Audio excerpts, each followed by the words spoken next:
Greetings, everybody. Welcome to the Sunday Culture Review. We have a fun show for you today. At least I think so.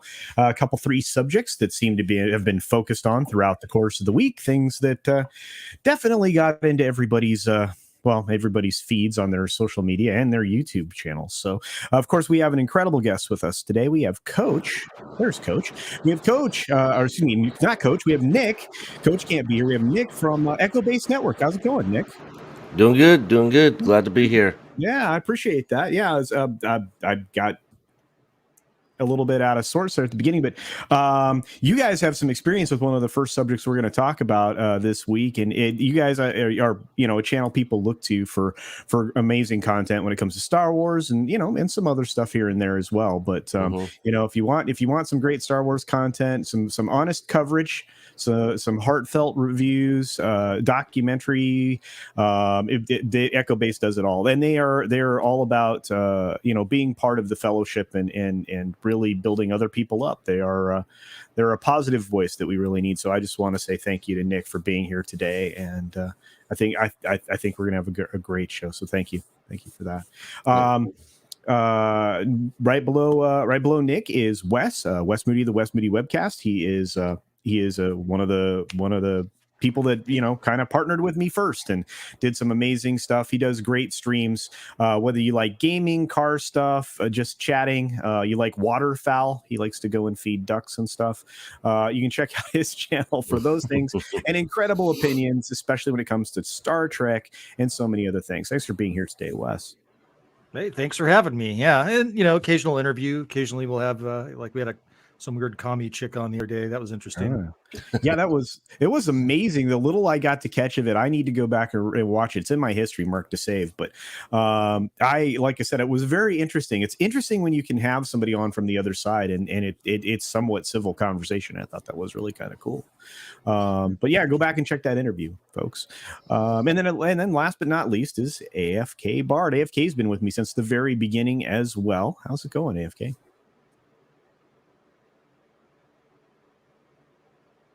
You might be AFK. I think AFK. Hey, everybody. It's AFK Bard. Sorry. No, I double muted myself.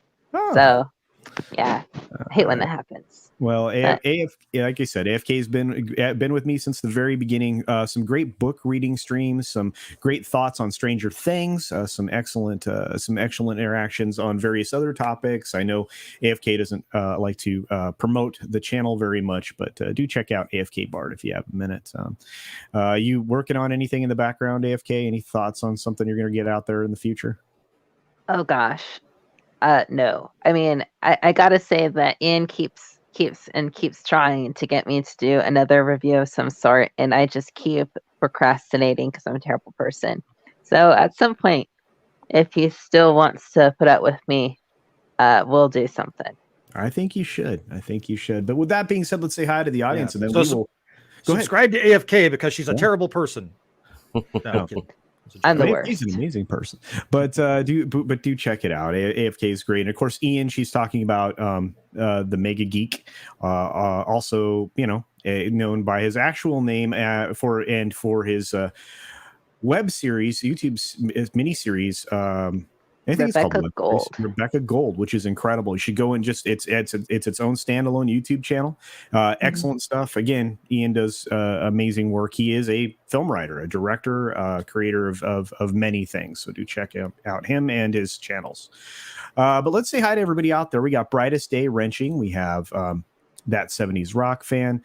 Judah Khan is hanging out with us today. We've got let's see. There's Mondo Bizarro. We've got HVP. Olaf Von S. Thank you for being a member, Olaf. We've got Pat S. here. Good to see you, my friend. Keely Chow, Sebastian Simonson, the ever lovely Sherry with a brand new avatar every day. That's amazing. She's good at that. I think I said hi to Keely Chow already. We lost AFK. AFK is now AFK.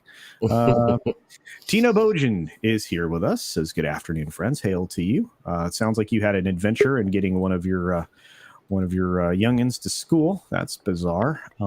Wes Moody sent us a box of popcorn. You're on the panel, but thank you, Wes. Appreciate that, my friend. We've got Mr. Dragon here with us as well. Commander Ed Straker of Shadow. We've got Mutant Bam Hammer, Sean Landrigan. Wow, Carries is with us today. So is Grifter. What's up, Grifter? We've got Cody Guy. Let's see who else is hanging out today. Got a few others. Dave Bob is here. What's up, Dave Bob? Good to see you. Like a bantha. That's right. We're going to get into that. That's going to be the first subject, as a matter of fact. Like a bantha. Our friend Mirrorsphere's Origin is busy, so he's not on the panel today, but hail to you, my friend. Rob Altus is hanging out with us as well. And let's see. Oh, hey, Nick's here. We've got Big Raj hanging out, giving us the traditional thumbs up. Thank you for that, Raj. Appreciate that. TZ Canadian is here. The great Captain Trek, Judas Goat Barbecue, and Zachariah 315. Mila, Midnight Mike. My goodness, everyone. Eric K. What's up, Eric K? Tamaz is here. Good to see you, my friend. We've got Keck44 hanging out with us. I can't click fast enough. You guys are on fire. Parrot Head's hanging out with us. Gary Banjo Sandwich Worthington is here. Good to see you, my friend. And the Seaman. We also have, I think I got everybody. Amazing. All right. Well, if you didn't mention it wasn't on purpose. Of course, Mexican Iron Man rolls in from the background with a member chat saying, lurking while driving, FYI. There are no bad Rancors, only bad Rancor owners. That's true. Yeah, the Rancor. Yeah, apparently so. Yeah, and you know what? They have emotional issues just like you and I. I mean, they can get bummed out amongst other things. Yeah, I mean, just come on.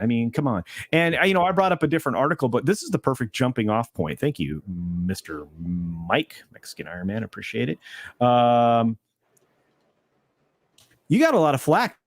You and Coach absorbed a lot of interesting commentary around your thoughts on. I think episode 2 was the one that got you the most love. Yes. Yeah. We lost almost 200 subs just for our take on episode 2 of Book of Boba Fett, and we were getting cussed out in the comment section. We were being told we're not real Star Wars fans, we're idiots, we don't know what we're talking about. And the shocking thing about it, because we normally get hate comments every now and again, so it's really not a big deal. The shocking thing is for us was once we finished that episode, we thought that the majority of people were actually going to be on our side on this, right? And we had a lot of people, even channel members and stuff, that actually really loved episode 2. Wow. And me and Coach were just like, God, like, are we missing something here? And we went back and rewatched it, and no, it just didn't work for us, right? So yeah, we definitely got some pushback with episode 2.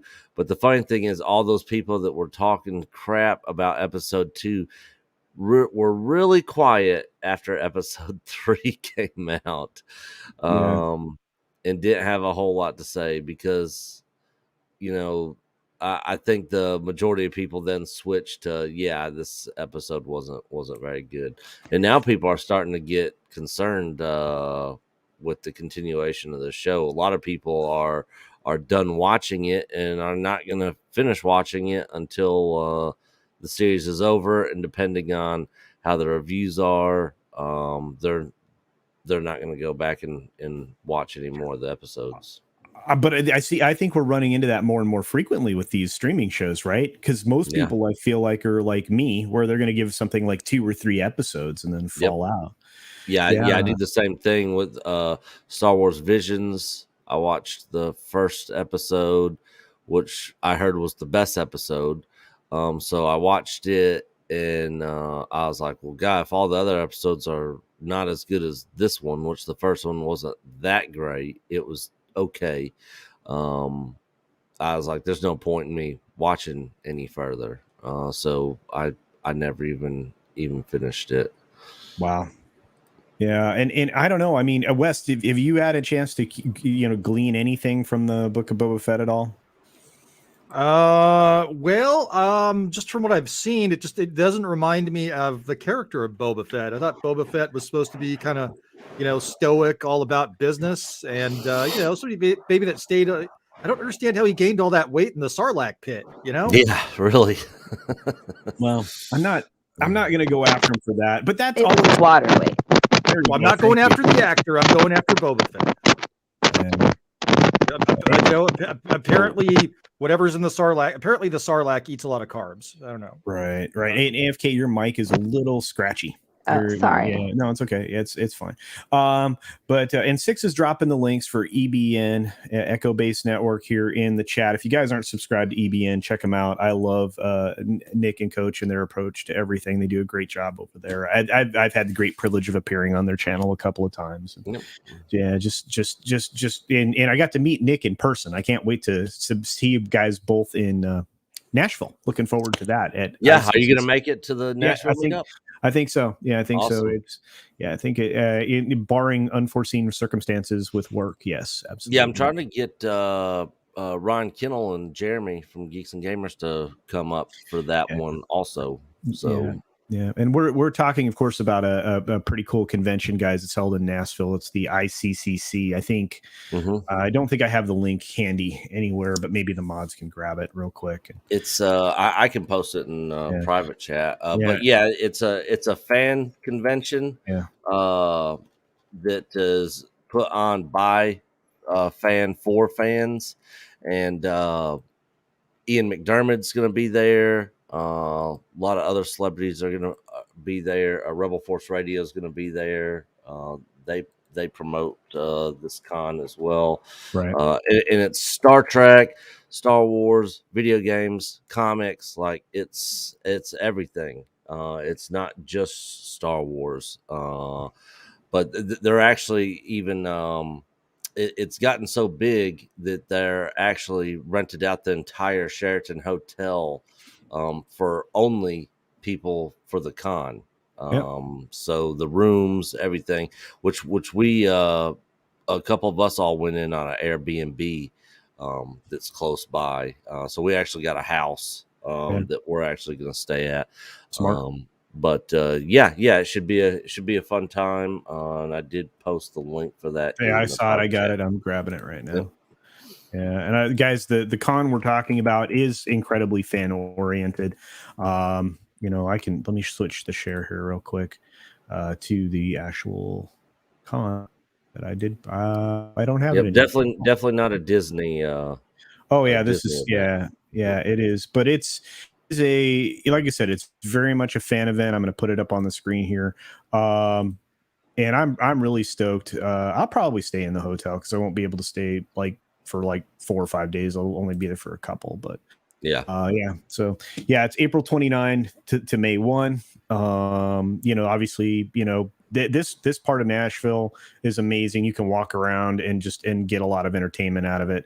I mean, it's great. Plus, again, like if you've never been to one of these, they're a blast, man. You get to meet up with people. You get to see things you wouldn't see otherwise. There might be some rare collectibles or stuff you could take home with you. There's a lot of opportunities. So, and some great cosplay too at these events. So and they have huge sets set up with like the shield generator on Endor with speeder bikes and at stat walkers and like all that in there. Like it's the Back to the Future car, the Ecto one from Ghostbusters. I mean, they got so much cool stuff there.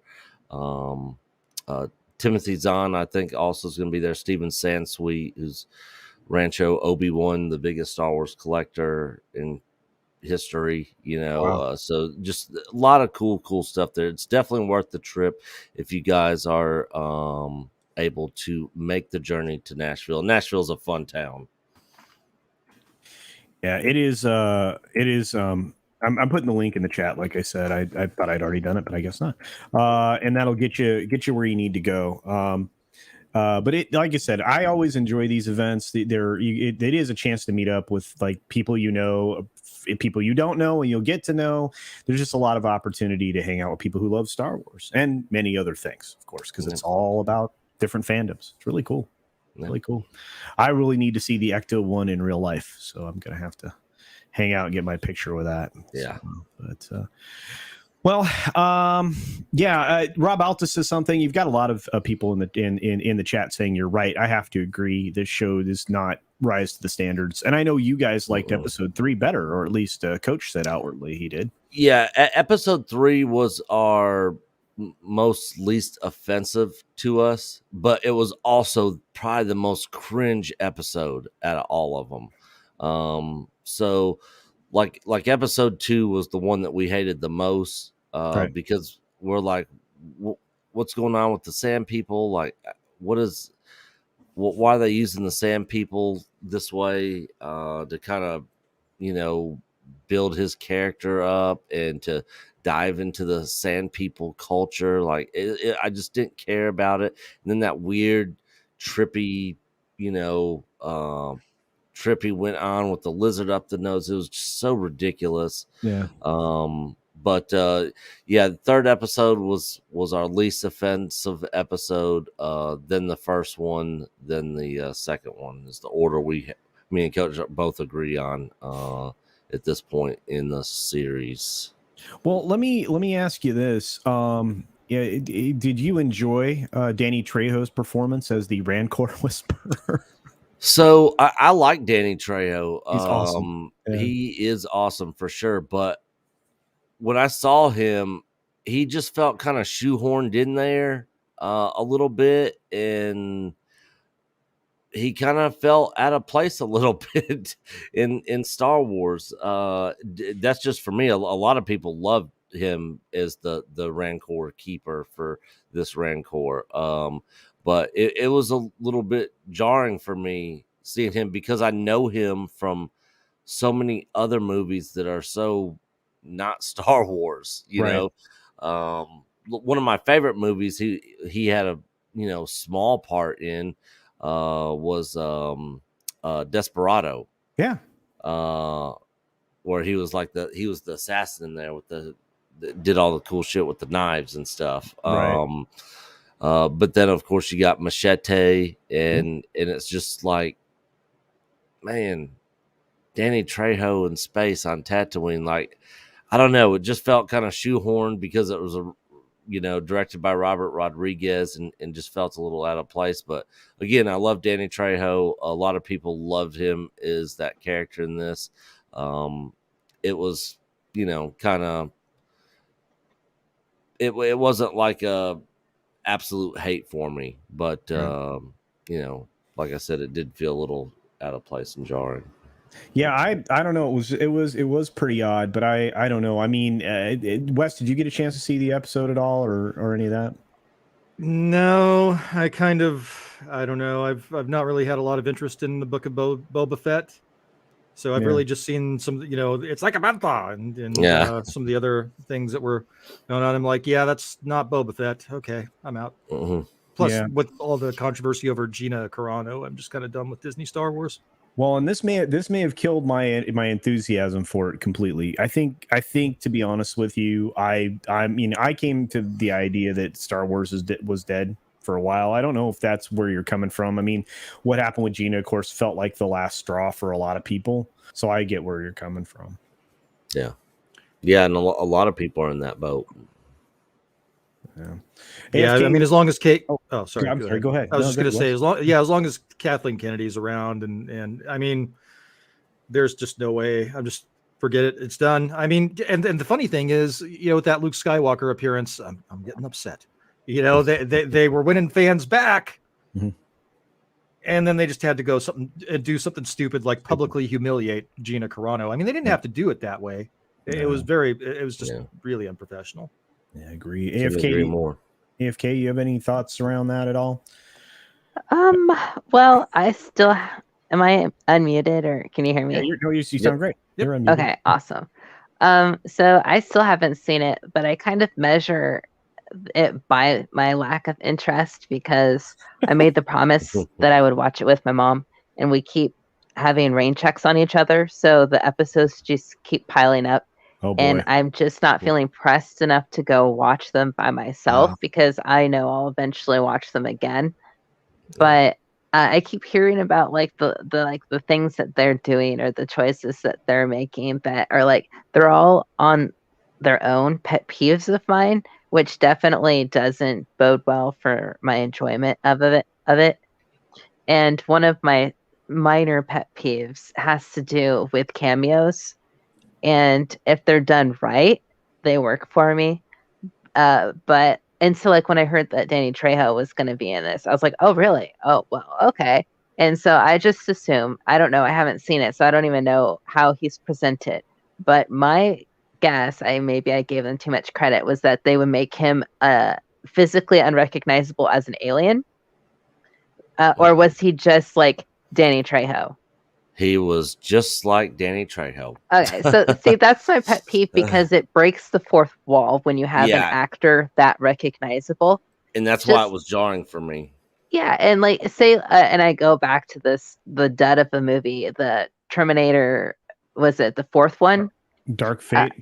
No, sorry, the one with when they redid it with Emily Clark or whatever. Emilia Clarke. Genesis? Yeah. So in that one, right?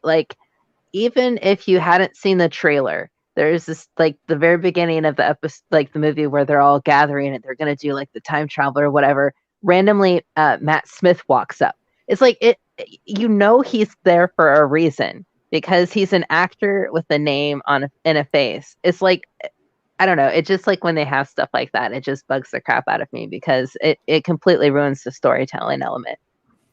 Yeah. But it's cool that he's there, because I do love him. He's always going to be Machete for me. Yeah. I'm actually trying to. Let me get this. I'm actually going to share my screen here. Oh, sure. Yeah, absolutely. So I just logged in, just so you can see what his first appearance looks like in the episode. Boom. There you go. That's it. It's Danny Trejo. Yeah. But I'm sorry. Like I said, I thought this was the coolest part of the episode, and then we find out that Rancors can be, depressed, and they're there's these lovely little animals, and and Tamura wants to or I should say Boba Fett. Sorry, Boba Fett wants to ride him. Oh, take him for a ride. I was like, that's really? Another one of my bantha? pet peeves, man. Like a bantha. The humanizing of certain elements to fantasy stories just bugs me, because to a fundamental level, all the way back through to the Odyssey, mankind, sorry that I say mankind, but we look to that intrinsic battle of good versus evil, and we love the stories where they have very clear, concise, this is a good guy, that's a bad guy. When you slay this bad guy, you do not feel remorse for them, because that's what they are. They're a bad guy, and it's all throughout time, that's kind of been it. Even with the original Star Wars, when Han Solo shoots Guido in the bar or whatever, you don't feel bad for that alien when it happens, because he's just a dude getting a bounty, But nowadays, this strange fascination has come up where they need to psychoanalyze everything. And I first came aware of it, and I thought it was a satire at the time. where it was like they did that story about the Wicked Witch of the West, like her story. And I was like, okay, that's kind of cute because it's like she's telling a lie or whatever. And then they did like the Big Bad Wolf for the Three Little Pigs. And like it's just like progressively gotten to the point where Disney has been doing it with all of these different like villains. And it's Cruella. just, yeah. And it's just like a villain can just be a villain. A lady who wants to kill 101 puppies shouldn't have to have a sad backstory where you feel bad for her. It's like that's not the point of these characters. So to have like Boba Fett being, this character that you have to learn to begin with, when he's clearly just a bounty hunter, like that was his role. Like he stood there, he looked cool, he barely said a word, and now he's like meeting sand people who have feelings, and they're not the same ones who like went out and had a party with Anakin Skywalker's mom or anything. No. Right. Those guys are misunderstood. Yeah, I don't know. Exactly. I've went on a tangent. I'm sorry. I'm in complete agreement. That was great. Complete agreement. Beautifully done.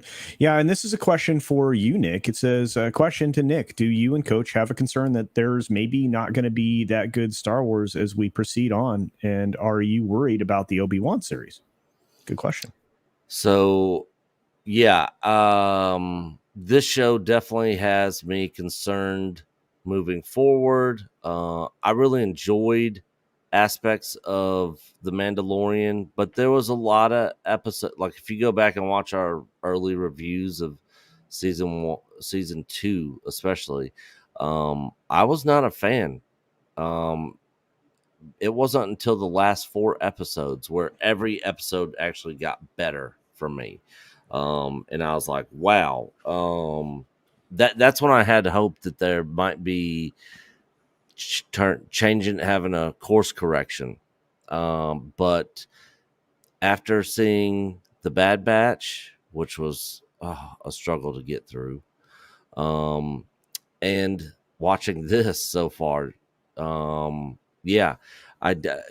and I both have concern moving forward with Star Wars, and definitely got concerned for Obi-Wan, because we've always said Obi-Wan is that one show that, Boba Fett's a side character. If they screw this up, it's not going to be, fan revolt uprising. If they screw up Obi-Wan, like people are literally going to go nuts. Like they cannot screw Obi-Wan up. And it has another thing that has me questioning things is, do these people even know these characters or anything about this world? Because, watching this, it makes me question that. So yeah, I'm definitely concerned about Obi-Wan and Star Wars moving forward with Disney, which I've always said this. We are hopefully optimistic, for Disney Star Wars. We want it to be good. We talk about our love for Star Wars and how we want it to be great again. And, we have tons of other fans that feel the same way. Let our voices be heard. If we just completely stop talking about it and just cut it off, then Star Wars would be dead. But we are taking a different approach to we want our voices to be heard. We want to try to help change things, not like Disney's going to listen to us, but, maybe somebody will come across one of our videos, or enough people will, be talking about this to have them do a course correction or something. So I don't know, that's kind of where we're at. We don't want to hate on Star Wars just because we love Star Wars. Right. We're huge Star Wars fans, but we're also going to be honest. And if it's garbage, we're going to tell you it's garbage. Yeah. And you did get a lot of heat for that. I mean, I was surprised, Yeah. But you guys have always been, like I said, you've always been the very balanced approach to what's being done with it. And here's the thing. I mean, there are a lot of, I think somebody in here, I highlighted the comment earlier. Somebody out there said that a lot of content creators from our side of things were essentially questioning the lack of action, in the shows, and that's strange. So in episode 3, I have did you enjoy the Skittles colored bikes? Jeez, no. Isn't It that was so terrible. it's because here's the thing: we actually know for a fact that there are swoop bikes, right? Let me bring that up. I've got it here for us. On Tatooine. Yeah, there you go. Okay. Yeah. I mean, we've seen them a few times now. So why would you deviate from these to these little Vespa scooter things, which I don't have a picture of because I don't care enough. So I hate to say it. Nice. I don't get it. So two things about the Moss Vespa Street Gang. First of all, obviously, they're Vespa scooters, which were all shiny and clean. They all look brand new in a desert where everything looks grimy and gritty and worn, and it just felt completely out of place. And then you have the gang themselves that are apparently like homeless, out of work, just street thugs who are dressed pretty nice and clean looking.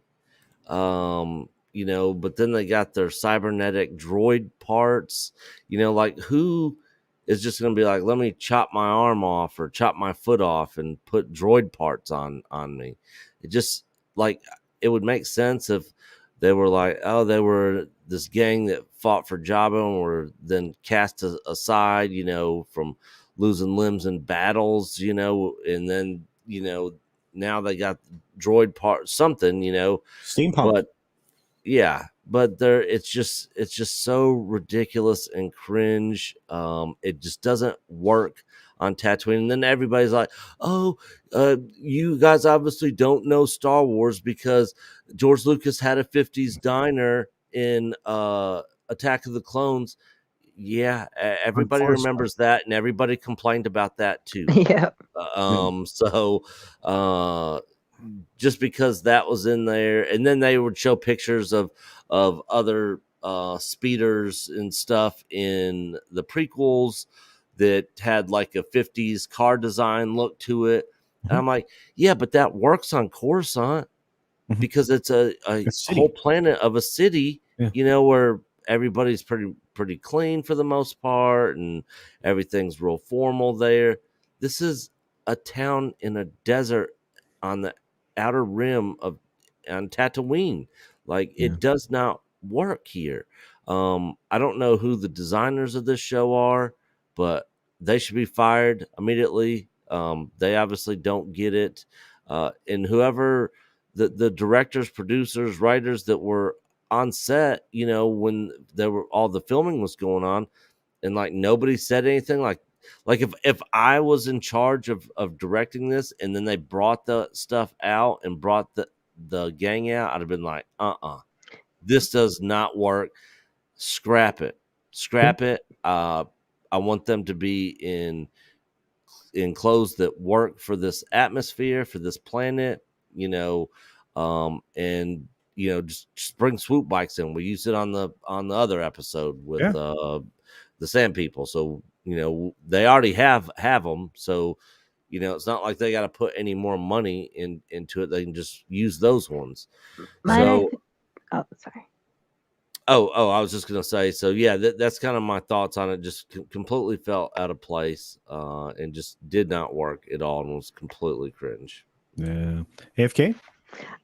Might I theorize? I don't remember if this was truth or if it was ever just rumor about like basically the Obi-Wan show being Kathleen Kennedy's kind of love child, so to speak, where it was originally supposed to come out earlier, but then they conceived The Mandalorian.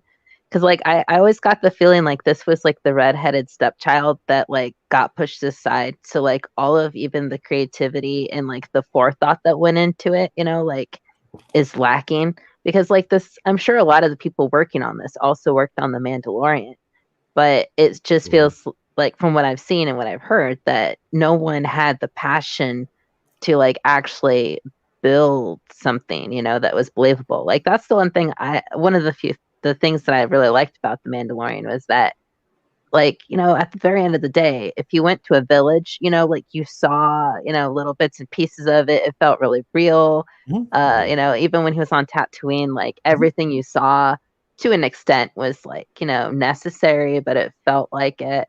And it felt like they knew what they were doing. And it just seems like maybe for this, it was more of a, okay, well, we've got Obi-Wan on the back burner. We don't know what to do with it. So let's do something for Boba Fett first. We don't know what to do with it. And then just like throwing things at a wall, maybe. Like, I don't know. What's the story? Like, what's the plot even? Like, I haven't heard a single thing about it. So from my understanding is once they finished Mando season 2, there was a lot of issues, behind the scene issues going on there, and the Gina stuff had kind of been building up behind the scenes. And she's even talked about it. They had to send people to her for woke training, whatever it was that they called it. Struggle session. Yeah. And then so when filming time came, they weren't prepared for Mando season 3, so that they had to have another show in place come December of this past year. Right. And so that's when they decided that they would do a spinoff with Boba Fett and call it Book of Boba Fett. I think it was rushed, and it feels like that. It feels like it was rushed for sure. So and that kind of makes sense. So we only got 7 episodes of this. Are they still on Tatooine? Yeah. So it's a literal sandboxed show. You're right. That added another box. I didn't even think about it. It was stuck in the sandbox. That's a good comment. And here's the thing. I mean, Gary Banjo Sandwich Worthington says clean bikes, clean kids can't afford water. Yeah, they steal the water, but what do they do with the water they steal? Use it to wash their bikes because those things look pristine. Shiny. Yeah, it's just weird. And again, I mean, you can shoot holes in a lot of stuff or nitpick something to death. I don't think we're at the point where we're nitpicking stuff. I mean, Kara's brought up a good point. That everything needs to look shabbier. I mean, Nick, you remember what Tatooine looked like? Well, every time we saw it, it's a dust bowl. It literally, and it's empty outside of a few little outposts. There's like it's empty. It's empty. It's insane. But like on the special editions of Star Wars, that was the one thing George Lucas hated about the Tatooine scenes that they filmed for the original movie was there wasn't enough, hustle and bustle, not enough people walking around. And so when he did the special edition, he filmed extras to go into that spot. And of course, then you see more ships flying around and all that sort of stuff. And they obviously didn't do that for this show because, everywhere that Boba Fett walks to, because he doesn't use a ship or anything else, he walks everywhere. And Jabba's palace and Mos Espa, if you look on maps for Tatooine, they're not like right next door to each other. But every time he's walking around, there's not a whole lot of people around.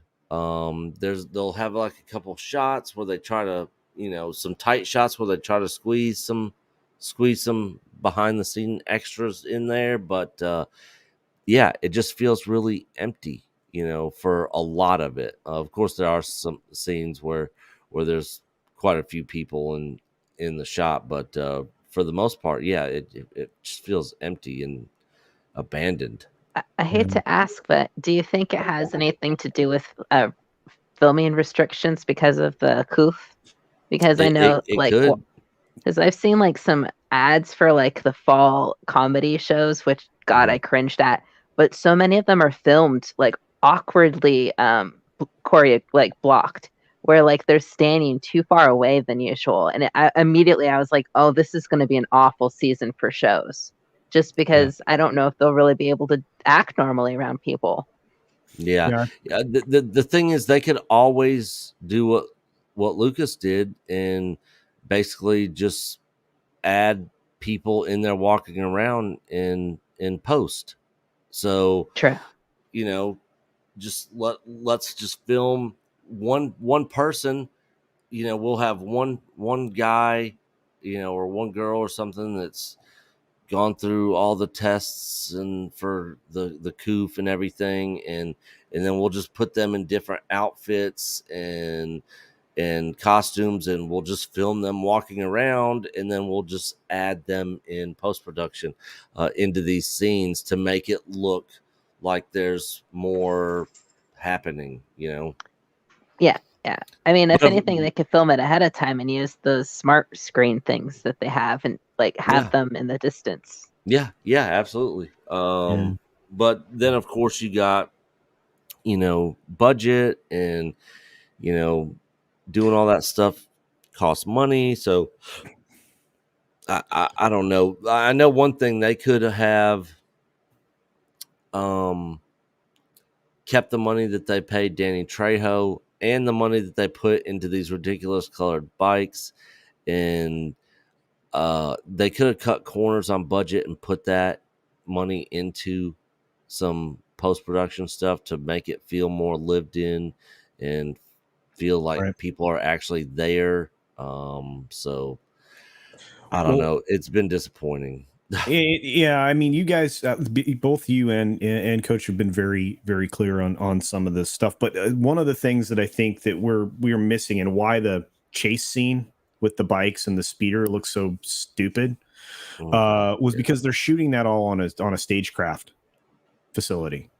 So it's a sound stage. They're doing that inside a sound stage with projected images behind them or in front of them or whatever it is. So there's 270 degrees of screens that the actors can act against. If they need an effect shot in the background, they actually slap in a green screen in real time, like just a panel of green instead of the actual projected stuff. And again, the technology is amazing. And as they they progress it even further with the new integration with the Unreal 5 engine, it's gonna look better. But AFK, you're 100% right. You can tell they were distancing the entire time. Nobody, if you looked at the shots with the sand people or anything else, everybody was spaced and presented in a way that it was hiding the fact that they were at least 6 feet apart from each other. And you're seeing that more and more in these productions because they're trying to live within these artificial guidelines that they've created. And it's so weird because it just feels so unnatural. Like I can't watch a scene that's poorly blocked in general. And it's just like when you know what you're looking for and you just like, okay, it's a single shot of one person talking. Okay, it's a single shot of another person talking. And then the camera is angled slightly so they kind of look like they're standing close together, but really they're not. And it's just like, it gets so distracting to me. And it's so, I don't know, like when it comes to that, it's obviously, I know they can't wait. No one can wait because literally it's going to take forever for anything to quote unquote clear up. I'm not going to try to go there. But as far as like filming restriction wise, though, it's sad because I feel like a lot of stuff is suffering because of that. And at the very least, they could have had good blocking, if they're not going to have a good story or like the most compelling characters. Yeah, I think, and that's where it's going to suffer. And Eric K is trying to get me to talk about something I can't talk about. So read this and infer from there. So, okay. All right. Let's see. Somebody in here. Oh, Phil McCracken says, will we get a Fennec Boba love scene? I don't know, Nick. What do you think? No, I don't. If anything, I see Fennec being like, all right, dude, you are weak in like, I'm gonna take you out and I'm gonna take over. Like I could see her turning on him because he's so weak and frail. He's always having to go to his back to tank. That fight scene was just something else that was ridiculous in this third episode No. with Black He'll Chrysanthemum. retire and let her take over. Yeah.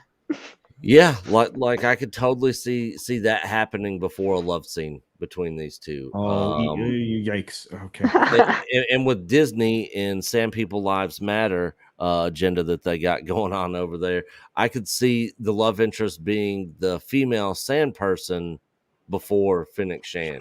Well, I could see Finnick Shan getting together with the leader of the Vespa bike mafia there. So yeah, or one of the Gamorrean guards at this point. Who knows? Who knows?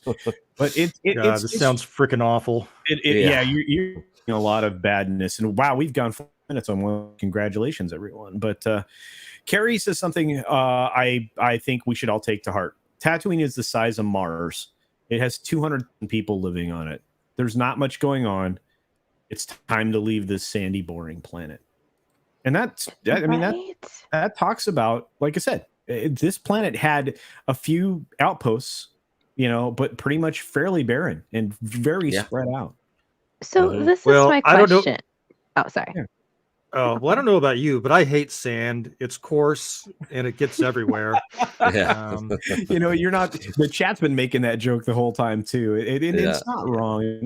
We've got one of Wrench's members and just a genuine amazing superhero, Canadian Spider-Man here for a Canadian $2 saying Nick and Coach are two of our favorite on YouTube, and I agree with that. Canadian Spider-Man. Yeah, we have some great folks in our fellowship. I'm going to say that word from now on. I was going to use that one forever going forward. I think that was genius to change out of certain words. Let's just that's what that's what me and Coach started using was fellowship. Yeah, it feels better. Yeah. Let's see. Rogue Disney says no robot arm girl will take over. Okay. Yeah. Hey, what's up, Karen? I what I don't understand is why Boba isn't more intimidating. I mean, we've all kind of danced around it. You, of course, just said that essentially, Nick. It's just that is not a character. It's a very timid representation of something that we knew as a ruthless person from the limited screen time in the original films. And you don't have to say words to be terrifying. Yeah. You take the edge off of anything mysterious or cool when you start trying to explore its inner workings. So it's like Boba Fett of himself, all the way through, Return of the Jedi, was a cool dude. We'll discredit the random cartoon in the Christmas special because that was just embarrassing. But I mean, like he just like everybody knew he was that really cool bounty hunter dude. Yeah. But the second you're like, tell us how you really feel about it, Boba Fett, then, you lose a whole audience, kind of. Yeah. It's just he's not the same person. You don't want to, you won't think of him the same way when he's pulling a gun out and shooting somebody. Sorry, that's it. Yeah. He had very limited screen time, but the screen time that he was on there, you really got that feeling of what kind of person he was. Like, when Vader is talking to all of them and then specifically points at him as like, in no disintegrations, it's like, okay,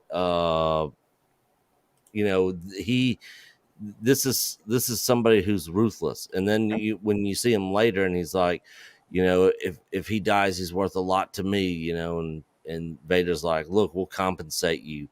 If he dies, because he was wanting to get that money, for that bounty. Bounty, absolutely, 100%. And of course, we just had the most talented person on the Vespa scooters join us on the panel. What's up, Fat Steven? Oh, Fat Steven. I'm out. I gotta go. What the hell, man? It's like Fat Steven's losing weight. Yeah. No, I just put a webcam and a wireless home bell ringer on my chest and called me a Tatooiner. All right. Well, you look amazing. And of course, we also had Shellbach join us, and Shellbach hasn't said anything. Hi, Shellbach. Woo-hoo. Hey, everybody! It's Shellbach. There you go. Y'all like turtles? I love the turtles. Well, I want to say thanks to Steven for the fat raid, as Daryl the Derelict puts in here. We also got a super sticker from Mr. Butt Crack Media with one of those avatars you just have to love. Oh yeah. Hey, you guys.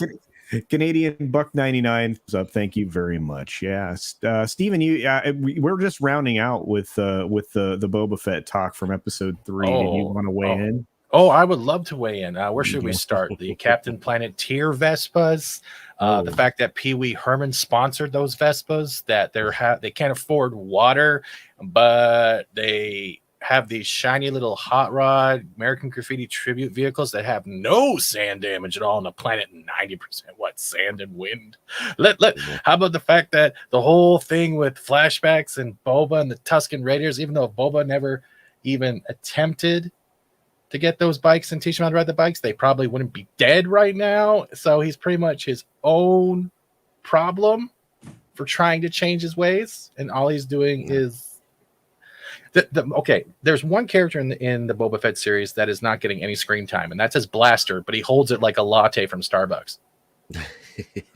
He does. You're not wrong. Yeah, there's so much weirdness going on there. I can't even begin. Disney out with us from Disney World. Just saying hi to Rogue Disney real quick. Go ahead. And the other thing is like, we can criticize. We're making jokes. We're pointing things out. Like what Nick was talking about with one of his shorts, that we've had stormtroopers, star destroyers, ATSTs, AT-ATs. We've had snow speeders, B wings, Y wings, T wings, X wings, everything. And then we get that. But that's where we're seeing things that aren't fitting into the scenario of a planet or a system or even a show. They're putting too much pretense on the viewers to assume how Black Cranston got into Jabba's palace, which is literally a gangster fortress that has protections up the butt. Yep. There is things and nuances. Nuances are great. Member berries are great. Yep. But their storytelling sucks. Yeah. Their imagery sucks. Cinematography is great. Their storytelling sucks. I think you're sugarcoating it there, Fat and Steven, but I was teasing, but Small Time Republic has some thoughts. He thinks Steven weighs in. I agree. There you go. That's a fat joke, right? It was. Well, yeah. It's kind of like the idea of a kid getting hold of his parents' like really awesome action figures. Like, say their parent has every single one ever. And the kid's like trying to tell a story with them, and he's got all the extra toys, the accessories, but like, they can only do so much with good stuff. You still mash it together and it looks like crap. So there's one more thing that bothers me, and that my avatar kind of shows that, right? Because I did put my head on one of those Vespa speeder dudes. I'm sorry. It feels like I'm watching the Dollar Tree Big Sad Beetleborgs mixed with Buckaroo Banzai. Yeah. Hey, and don't bring Buckaroo Banzai. No, I love Buckaroo Banzai, but that's what I'm saying. They're using that style, but they're not using any of the styles correctly in a way that it feels like not only a tribute, that you actually care what you're trying to incorporate. Yes, I know about American Graffiti and all that stuff, but if I'm watching Jeremy from Top Gear on a Vespa driving down the street with 12 mirrors, there's a problem. Yeah. Well, I still think that's a way of telling who the boss is. If the more mirrors you have, the higher up in the gang you are, because obviously, it's like that's the general. Like there's like 27 mirrors. But Punk really? Maybe Punk Waddle for $5 says, look at counts, figure out what do you think the pecking order is of that gang, and then count the mirrors. But Punk Waddle for $5 says, not even sandblasted. Plus, wouldn't having cyborg upgrades also be banned on a sand planet? It would be very bad on a sand planet. Think about that. I mean, you're constantly think about the work that Luke has to do on the droids all the time because because of the sand. I mean, let's just be honest.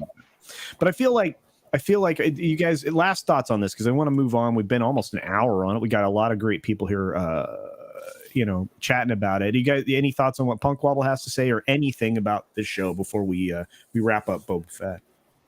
Can I share my screen? Because I want to point out that male Twi'lek's head for a moment. Oh, sure. Oh, yeah. I see this. Honestly, from just the peripheral of having not seen it and just off of responses and pictures and whatnot, it sounds to me like they just everything that they have in this is that they whatever was extra Oh, nice butt. That's his head. I know. Yeah. Yeah. I know. No. Now- But I mean, like, all of the ideas, it feels like they were scrapped from The Mandalorian, or like all of the extra items and things like that they had from Tatooine from The Mandalorian. And so I don't know. It doesn't sound very original. And there's one other thing, and I'm going to give them credit on this because I don't know if a lot of people saw this. That chase scene, the mayor's assistant, his car, maybe that wasn't the case, maybe it was. But if anyone who's familiar with the first season of the Droids cartoon back in the 80s, it had the same paint scheme and paint job almost of the White Witch, which is definitely an awesome throwback if you've watched that cartoon, because that was the speeder they cherished. And eventually by the end of the season, got blown up or whatever, they had to sacrifice it. But the white on orange, that is definitely a throwback to the White Witch from season 1 of the Droids cartoon. And you'll notice it right away. And I was like, all right, that's cool. I like that. And then we have the Mighty Morphin Skittle Skiff Rangers, and I'm losing my crap all over again. Yeah. And yeah, I mean, yeah, Steven, but you're not wrong. I mean, again, you're giving great stuff there. Shellbach, any thoughts? I like turtles. Okay, very good. AFK. I like Warner. No, you heard me. I can't say anything as far as, my own thoughts as to what it's like having watched it myself. But as someone on the outside, that's all that I think about it. I'm certainly not enthusiastic about watching it. Yeah, my sister and her husband and their 3 kids actually just watched all the episodes this morning. They got caught up on it. They hadn't started it, and she was like, "What do you think about this Book of Boba Fett? Because it is not good." And they're not diehard Star Wars fans. Wow. So yeah, it's just the show's disappointing to say the least, for sure. Yeah. But we got 4 episodes left. They could turn it around. There could be some really huge moments, come the end, maybe. But yeah, it's not good. That's the thing, though. And Nick, I think we've talked about this. I think everyone's brought us to a good point. We're in this 6 to 7, 8 episode format right now with Disney Lazy Plus. No offense, I don't care how many Luke Skywalker moments you think people want to see at the end of a series. The end of the series for 5 minutes does not make up for, let's say, 7 to 8 hours of crap to get to that point. That is literally saying you need to watch this nonsense so you can feel good about Star Wars at the end. I'm sorry, that is lazy. That is just the world doesn't run on member berries. I agree with you, and Sorry about that. yeah, and Monkey Jeebus brings up that nobody's talking about the beefcake Gamorrean guards that are there. I complained about them since Mando season 2. I was complaining about them because the very first episode, Mando season 2, they were in that ring fighting, and I'm like, that just looks like 2 fat white guys, Yeah, the Gamorrean guards are completely changed. Completely. They resemble nothing of the Gamorrean guards from Return of the Jedi at all. No, Other than they have some teeth and a pig nose. Yeah. Man, Wes, thoughts on? I know you're not watching it. Thoughts? Seems to be the trend with Disney Star Wars. So I'm just, I guess Star Wars is dead. Make your own stuff, and support independence. There you go. And with that you being could look said, at it. Sorry. Oh, go ahead. Go ahead. You could kind of look at it how I'm starting to see it. It's like the National Lampoon label. The first couple movies were really good, and they had that label, but they kept using it for a whole bunch of crap over the years. Like if you Google National Lampoon, there are buttloads of movies, and they all have they're just worse and worse and worse.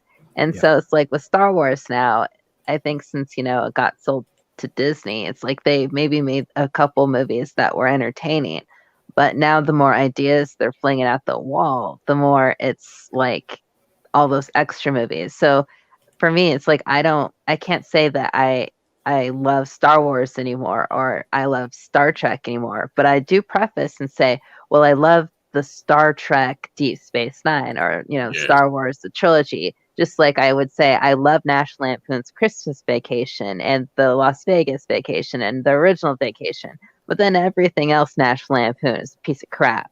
So I don't know. That was kind of wordy, but that's kind of how I look at it now.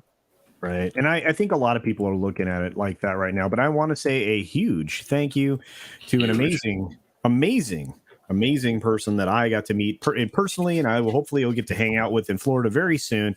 Ruben Christopher Haynes sends a $49.99 super chat. Holy cow, my friend. Thank you very much. You get the clappy button. Thank you. Is that $10 each of us? Sure. I know. I know. I now realize I started my life as an August landmesser. I will not comply with the collective. I will not salute. Now I sound like the toxin. Sound the toxin as Martin Niemöller. I will speak out. I will stand for my brothers and sisters of the fellowship. Hail. Well, hail to you, my friend, and very eloquently written. I think everybody's done sitting on their hands. The time to be polite and tolerant when you've been attacked for the last decade is well past. I agree with that. Yeah. Go ahead, Stephen. Yeah, I'm starting to. That's the thing, though.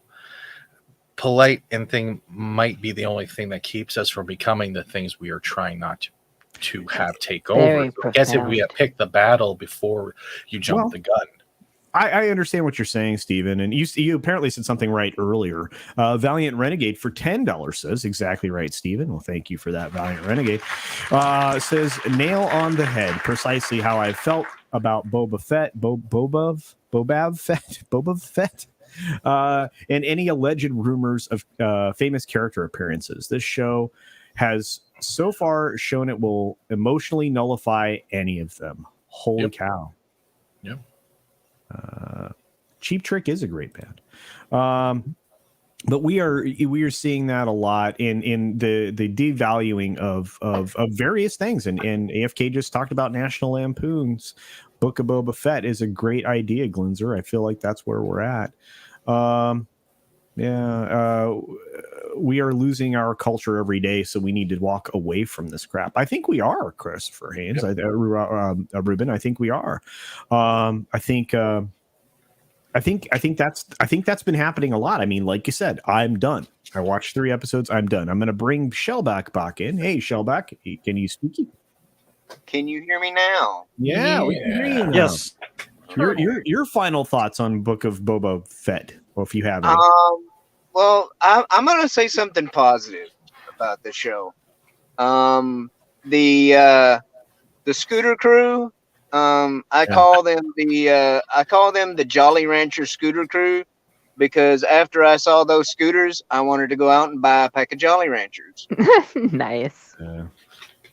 Yeah. Now I want Jolly Ranchers, and I haven't even seen them. Now I need a snack. Jeez, oh, Pete. Thank you, Shellbach. Well, we unfortunately have to move on. There's more things to talk about. I just want to say thank you to everybody that's here. We were upwards of 120 people at one point in time watching live. I appreciate that. Those of you watching on the replay, don't forget to hit the like. There's some comments down. Appreciate that. Those of you in the chat, you've been on fire. Thank you. I wish I was able to highlight each and every one of those. It's amazing when we have great panelists and guests, just how wonderful the conversation is. And again, all of that is contributed to by you, all of you out there. Well, guys, it was a busy week, I would say. Lots of stuff showed up. As fodder or grist for the mill. We had an interesting turn of events for a channel that tried to relaunch itself. Here it is. G4 host Indiana Black, also known as Frost Kieran, which means frog in Icelandic, claims viewers are unconsciously biased against her because she is not bangable or as bangable as previous hosts. It's an interesting headline, Spencer. Thank you for that. This is from Pounding Into Comics. Hey, I'm just curious: has any of you, outside of like the outrage videos that we get, and some of the excellent analysis that we get that goes along with the some of those other videos, because we've had a mix of them. Have any of you like followed up on this, seen the original context around this clip? Are you guys familiar with it? Yeah. I've also Yes, I done. Yep, I have even done back tweets from a lot of them on the cast and how they're saying things like, "Oh, we actually, I can just pull it up for you if you want." Sessler is supposedly the man who actually wrote this whole rant and article. We've done background looks onto how Frost is here, and when she actually wants to make herself look presentable, like at a workplace, she is somewhat of quote bangable, if you want to say that, but. A couple comments we've all learned in the YouTube or whatever, it shouldn't hurt your feelings. Sess had what they're doing. They are literally compiled of all mainstream media when they're snapping at consumers and customers when they get criticized. All of them are in one group and they're lashing out, and no one is putting a rein on this crap. Yeah. They're killing their own reboot. Oh, of Well, course, she's yeah. not wrong. She's not wrong. She is not as bangable as the other hosts. Okay. Yeah. But I understand. I mean, we can all get on the side of like the aesthetics of it all, and I don't really want to attack a person. I'm not into the ad hominem attack thing. But go ahead. Yeah. I'm not going to attack her appearance, but what I am going to say is that these people. I mean, they claim to be very progressive and liberal. Mm-hmm. They could have taken some of that money for the set and maybe gotten her teeth fixed. I mean. Oh, Wes, come on, bro. Come on. See, I mean, it's distracting. She's supposed to be on camera. I mean, they're really bad teeth. I'm sorry. That's one of those things that I focus. You may have noticed on my Star Trek Discovery. That's one of the things I'm like. It's just like it's like an ice pick going into my eyes. I'm like, yeah. Well, here's what Steven put together. Steven, you want to break this down real quick? we got Curran. Usually just. But look at like she looks different in her picture for her profile about how she's like she's calling incels because she doesn't like a couple comments. She's saying misogyny. These are all trigger words. Then you got Adam. Adam is like, I found one from 2020. He's like, gamers, how I don't miss you or give a beep. Also, send me a postcard when you have to retreat into your mother's not saying that protection against reality. Literally anything you do to contradict Adam, he will block you in a second. Because he's being contradicted. There are literally game journalists who are retweeting that whole clip and saying, I'm with Frost. And I've gone into their Twitter and I'm like, and people have been going like, what do you mean? And like, well, it's just the men. I'm like, how is it just the men? Women who are attracted to women also will objectify women if they're attractive and say they're bangable or not. It's not just men. And as soon as I said that, not only did he delete that comment, he then blocked me and then started talking about how people are doing this and that. Then we have another one, Fiona Nova, who's literally saying, we don't need your respect. Your respect, we don't need it. You've already lost it. Other ones we have here is from Adam going after people from Florida or Texas about CRT, going after Republicans. He even retweeted, quote tweeted a Christmas picture of a family holding guns and tried to say something about shooting kids in the same tweet. He's not exactly, a great human being. So no, he's a failed human being, just like a comedian. Yeah, we actually had a couple weeks ago, maybe a month ago at this point, Boogie 2988 on our channel, who's a big YouTuber. A lot of people see him as a fence sitter, and he's very liberal. But he actually got so we were gonna have Chris Gore on as well with him and Robert Meyer Burnett, and Chris Gore had some stuff come up for LA Comic Con, so he couldn't make it. But Boogie was asking if Chris Gore would be cool being on stream with him because apparently Adam Sessler went after Boogie a while back ago for not being woke enough, and of course Chris Gore was like, dude, I don't care anything about that, and so, a lot of people think Adam Sessler is trash, and he is. And that sucks because I grew up watching a lot of these people on G4 TV, watching them on X Play. watching Attack of the Show. And so when they did the reunion show, I was like, oh man, I watched the whole thing. I was like, they should totally bring these shows back, bring these people back, do it on YouTube. And they did. So I was actually excited for this and looking forward to it. But then you see what they're doing with it, and it's an absolute mess and a turnoff. And I have absolutely no interest in watch. I actually unsubscribed from XPlay, unsubbed from G4 TV, and I literally have no interest in watching anything that they do at this point. Yeah, and it was unfortunate. I mean, I had my thoughts on my Friday show live, and I said specifically, I mean, that was definitely scripted, right? Now that it's coming out that it was, that's interesting news. I mean, Chris Gore talked about it. Having Chris Gore as part of our fellowship, somebody that we can have on our shows and talk to and, be friends with. It's interesting because his perspective, he's dialed in. He's been in this sphere forever. It's been his career, so this is a guy that you kind of can take, what he says to the bank, and he is very thoughtful about the way he talks about it all. So I love that. I really do. I think this is, I think stuff like this is great because these people are showing us, they're showing us who they are. They're showing us, they're dead inside black souls, freaking. So I think it's awesome. Yeah, show me who you are. Yeah, and Soul Assassin says that Sessler actually left the original G4 to do political commentary and failed. So that shows you where he's coming from there. Glinzer sends us a $5 super chat. Says, does she want viewers to think that she is more bangable? And what did Olivia and Morgan say about her comments? I haven't even looked into that, because here's the problem. My caring about this is because I'm watching this thing burn down. I mean, they're literally burning this. They launched in October, right, Nick? Or am I wrong? Yeah. Yep. So it's bananas. But Fat Steven delivering. There she is, man. Yeah. So what? Yeah. What happened with the teeth? This is actually a biopic of her from when she was a caster for League of Legends. Mm-hmm. So, do you think this whole thing has just been, oh crap, we launched in October and we're not getting enough views or eye base, so we're going to do what we've learned from YouTube, hate clicks, the ability to cause that, you know what I mean, cause that kind of addiction with gaslighting, the way they do these things to get people to talk about G4. And if this is their idea of trying to do free advertising, they've been losing 1,000 subs a day because of this crap. I think it averaged to that the first few days. I don't know that it's accelerated. Like I said, Quartering's looked at it. Jeremy's looked at it, on Social Blade, but Social Blade is not necessarily accurate. But that's what I'm saying, though. She dresses to be unattractive and complains that she's not bangable, yet she has made herself look pretty. So there's something that's not making sense within this whole thing. It seems like there's a clash of personalities, or they are just there to be the victims and angry.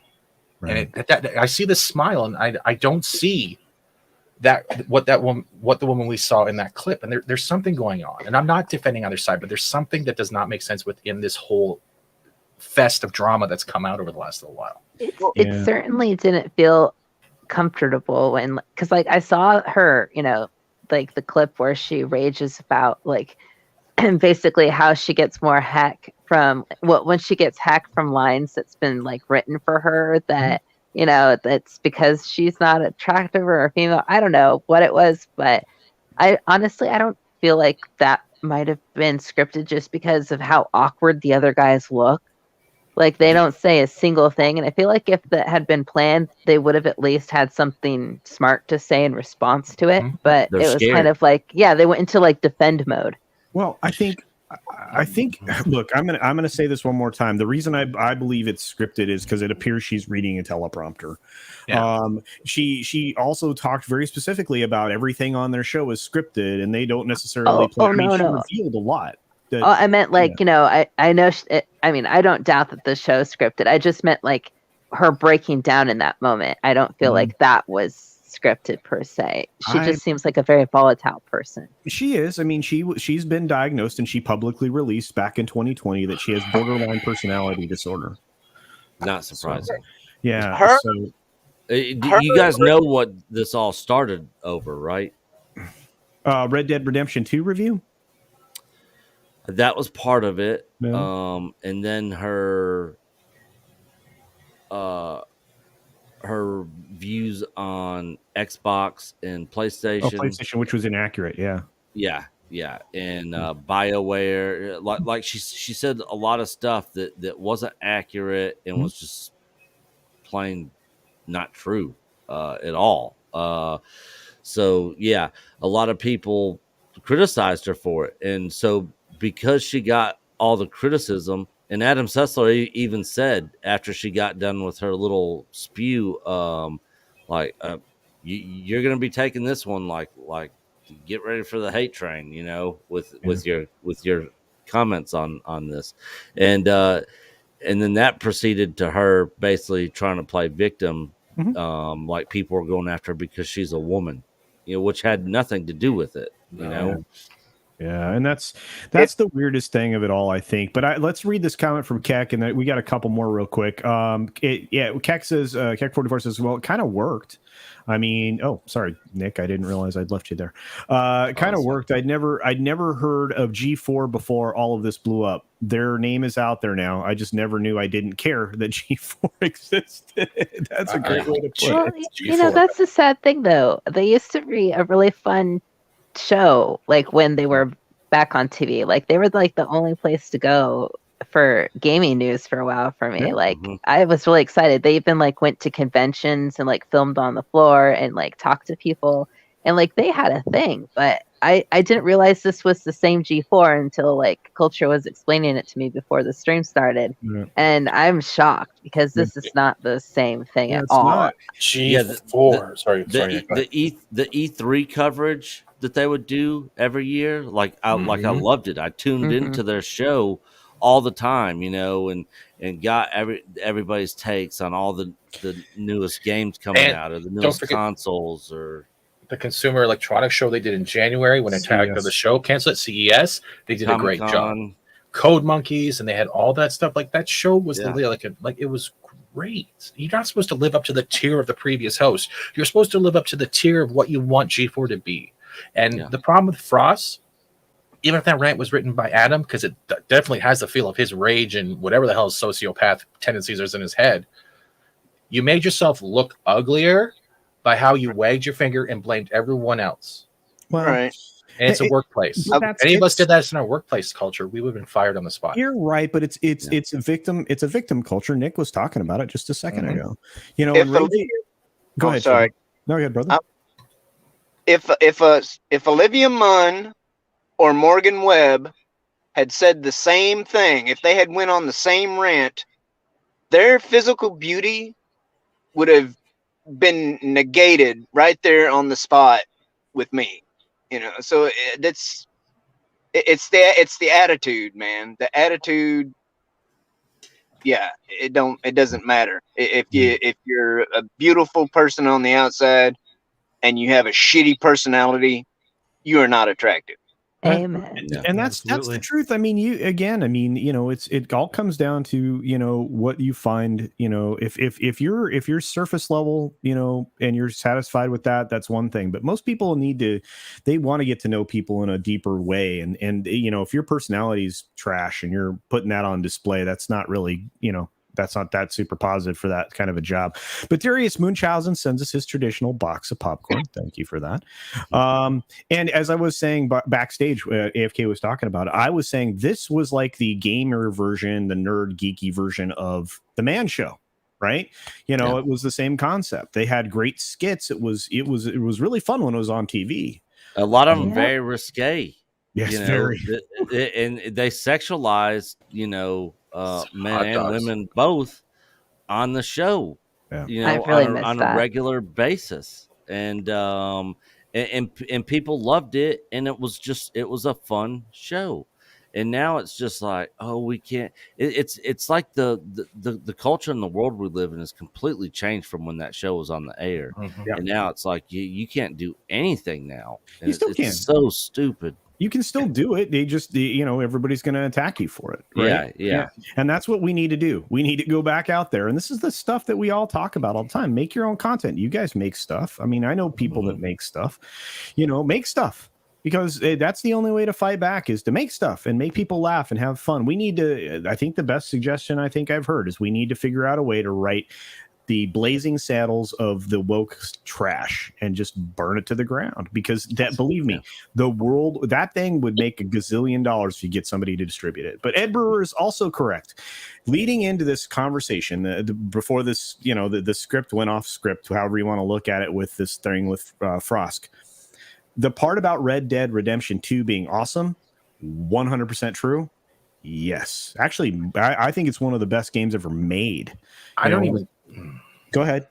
I don't even think they actually play games, because I've gone through her Twitter, and one of the things that bothers the hell out of me is because I started playing GTFO not so long ago, and she said GTFO is Left 4 Dead and Destiny combined. No, it isn't. GTFO is not even close to Destiny, and I'm sitting there going, "This is Escape from Tarkov, Shadow of Chernobyl, and literally Dead Space combined." It has nothing to do with Destiny. And I'm sitting there going, do you guys even play these games at all? So I don't even think they're even fun. They're a gaming channel, but they aren't even talking about gaming. Or they're not actually paying attention. Yeah. And sorry, my voice got high. I'm sorry. No, you're good. Yeah. Usually when we start to get, excitable, our voices go up. But Ed Brewer also says this, the show's panel is on eggshells going forward. Yes, they are going to be. I feel bad for everybody there. I mean, I really do. And that seems weird. But I do. They disabled, I think, one of their subreddits as well, because they couldn't take the amount of conversations going on. And I'm like, it's called deal with your problems. Yeah, the last thing you really want to do is end up on a level where you think it's a good idea to shut off comments or delete people or mute them, because that always is just like throwing fuel on a fire. Like, that's kind of like admitting that you're afraid. I mean, here's the thing. If you take a really bold stand like that and have a really bold opinion, like the one that was espoused on the show, I mean, you're going to invite conversation about that at the very least, and criticism as well. I mean, we get criticism all the time. We get criticism. So do they. From people that are exactly, and from people that are opponents of ours, and sometimes even our own folks in the fellowship will criticize us, and that's fine. I actually welcome the criticism and conversation, and and one of the things that you learn when you engage in a conversation is to maybe think about some of the bold claims that you're making and be able to back those up, or be able to engage in a dialogue about it, not just I'm right and you're bigots or whatever. It's like fuck off with that shit. But Wes, sorry.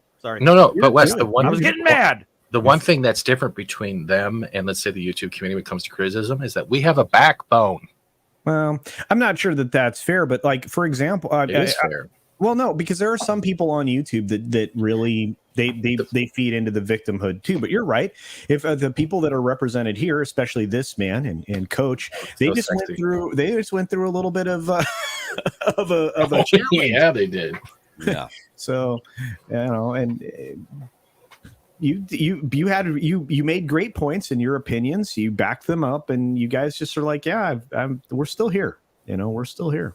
Still talking. Yeah, and when we streamed last night, I was like, look, I'm not bending the knee to the haters out there. Like, I'm literally gonna give you guys, I'm not sugarcoating it. Like, this Book of Boba Fett show is just not good, and I just basically told everybody, if you liked it, that's awesome. I'm jealous. I wish I liked it, but yeah, you can't attack the audience. You can attack what people are saying that's not true, that's factually not true, that's not based on opinion, but that is just factually not true.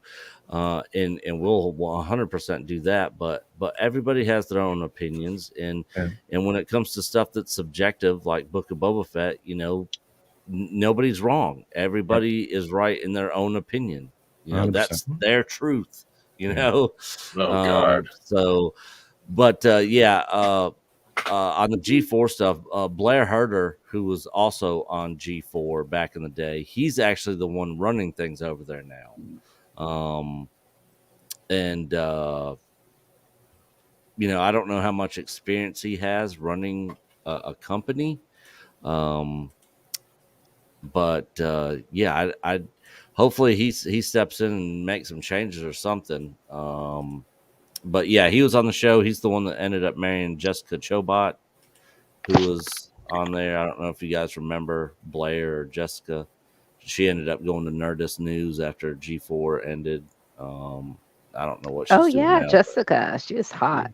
Yeah, yep. And they had all hot chicks on that show back then. There was no girls that were like, yes, the pit girls, the cheerleaders. You have them on the side to look good.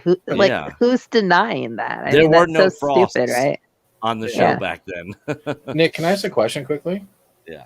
Like, you remember last week before the flooding, like X-Wing's kind of like a prime example in a way. He a lot of people had hopes in the show and the way it was going. And episode 3 really put a tarnish on some people. And X-Wing, you can see it in his face. Oh, yeah.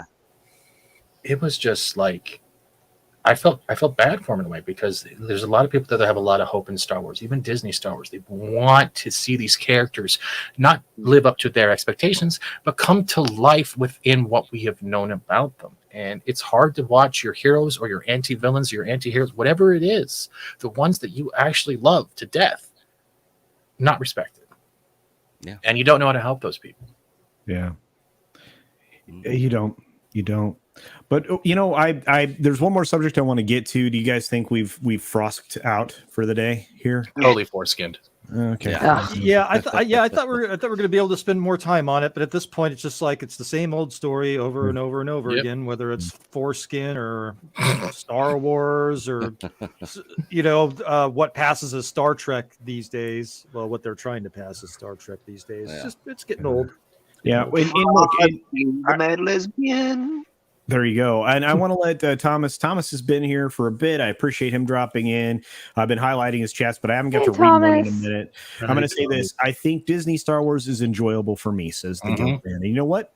Awesome, dude. I am not here to yuck your yum. I say that all the time. I am not here to yuck your yum. What me and Coach always say is, we're glad you like it, and we're jealous because we wish we were liking it, and we wish we were on here being excited for it and being like, oh my god, did you guys see that? This is so awesome, and I can't wait for the next episode. And we want to be pumped and excited for it. I mean, we are huge Star Wars fans. Of course we want it to be good, but we're also not going to sugarcoat it, and we're going to be honest with our own opinions. And I'm glad you are, and I was there for it. The minute you guys started to get flamed, I was like, nah, I'm behind you. I hear you. I'm with you. Can I ask Joker what he disagrees with my take? Because that's awesome. I'd like to hear that. Joker Voice has a channel, believe it or not, an up and coming channel. Awesome. Everybody should take a look at. This is Joker Voice is a voice actor. And and has overcome some adversity to do that. This is a voice coming from the other side of things, from being very supportive of the Book of Boba Fett, amongst other things. That's cool. Good. I'm glad you enjoy it. I'm still gonna watch it to the end just to see, but I'm done. Well, you can be done. I'll just tell you all the things in my meeting. I have to watch it. I feel bad for you, Nick. I really do. I have to. We have to review it. That's the thing, though. The best thing you can do for an argument is, like, when it comes to your research, is if you haven't watched it, you shouldn't be jumping on the bandwagon of hating it until you actually formed your own opinion. And I think a lot of people need to start having that kind of take within themselves. And even then, if your opinion's being attacked for it, those people attack you for that opinion, even though you've watched it. You just wave your hand and be like, you're not listening. You don't want to listen. You refuse to listen. Just work with other people. That's how it goes. It's fine. Yeah. If you're set in your opinion, then coming to watch my opinion is, it's the reason I go and watch people that don't agree with me, right? Or that have different opinions, and it surprises people when I show up in chats where, we are on two different sides of this aisle. Like they love something, I don't like something, right? But I go there to inform my opinion because, like Wes said, in a brilliant way. You have to be able to form points that are defendable if you're living in this sphere, and that's one of the best ways to do it. That informs your opinion, and it can reinforce your arguments as well. The Guilt Man for $4.99 says, I do not like, or I did not, I added words. I do like how Nick and Coach bring hope to the community. Also bring different perspectives. Absolutely. That's right. That's right, Thomas. And he also says, I have gained newfound respect for them both. Absolutely. Thanks, Are you Guilt kidding? Man. Yeah, from the very beginning, I always felt like Echo Base was one of those places where I could go and at least feel like, everything was approached in a very balanced way. Speaking, We've actually had people on that love Book of Collector. Boba Fett. We've had people on that like the sequel trilogy. So we're kind of like, look, everybody's opinion is their own. Everybody's welcome here to share. If we say something that you disagree with, come on the show, come on and give your point of view, and how you see it. Everybody's voice in the community should be heard. We're not trying to gatekeep nothing over there or anything crazy like that. hey, Culture. Yeah. That comment that of Thomas's, about the different perspective. Yeah. I definitely appreciate the different perspective that they've been putting on all these different characters, because not all sand people are the same, and the rancors aren't always freaking starving monsters and all this stuff. But the my one of my big deals is that I can even appreciate the, for lack of a better term, kinder, gentler Boba Fett, but at the same time, there are plenty of times when he is kinder and gentler when he should be, knocking people's faces into the dirt first. Yeah. He needs to go to Flavor Town. Okay. Go ahead. One more thing, Steven. Oh, sorry about that. I get what you're saying, Joker, about bringing out the Tuskens, but at the same time, Tuskens are in a galaxy far, far away, in a universe, in a galaxy far, far away. Why are we trying to humanize them? I get the retrospects of what they're trying to do, but at the same time, Boba's interaction with the Tuskens eventually led to their downfall and their camp being killed. Yeah. And I will never say you're wrong. I just wish they would care more about this, because if they cared more about their shows, then more money would probably start popping up. And I know that's a far reach. Yeah, and that's one thing that me and Coach are not really fans of. Like, we don't care about the humanizing of the Tuskens or their culture. Like we don't care anything about that. Like, we're into the show for Boba Fett. Give more of his backstory. Give more of his story moving forward. Between that and the depressed Rancor, it's just sort of like in how they're complex emotional creatures. Like no, like I made this comparison on our live stream last night. Like, you could have a trainer at SeaWorld have a baby great white shark and take care of it and feed it and watch it grow and become a huge great white shark. But it's not ever getting in the water with it, and like the great white's like licking its face, and like no, I always looked at Rancor as a killing, just eat and breed type of animal that's sort of mindless, and that's what it does, is eats and breeds. And as far as the Tuskens, I always pictured them or understood them just to be, nomads, just savages, sort of like cavemen from back in the day or something.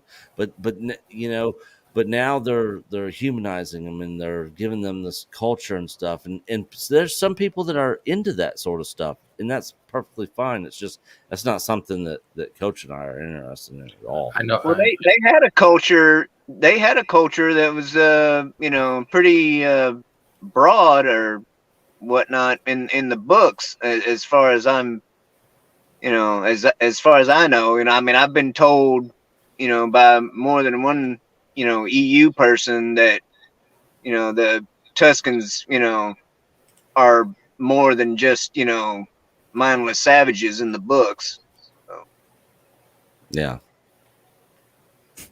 All And right. that's the other thing. Coach and I are up to speed on all the EU stuff and all the Disney comics and everything that's canon now. Like literally, George Lucas Star Wars is what we know, inside and out. But the thing was, Soul makes a good point, but the problem is Disney already said the EU doesn't exist. They're only taking bits and pieces. So how is it? We can't say that's the mind-boggling thing. They're telling us it doesn't exist, but they're taking bits and pieces, and then we're trying to Yeah. Either way, there's something's off when we watch this. That's all I'm saying. And that may be true, but we are going to move on. As much as we all love this subject, there's one last thing I want to cover, and we're going to try to wind down here in about 15 minutes or so. No, it's okay.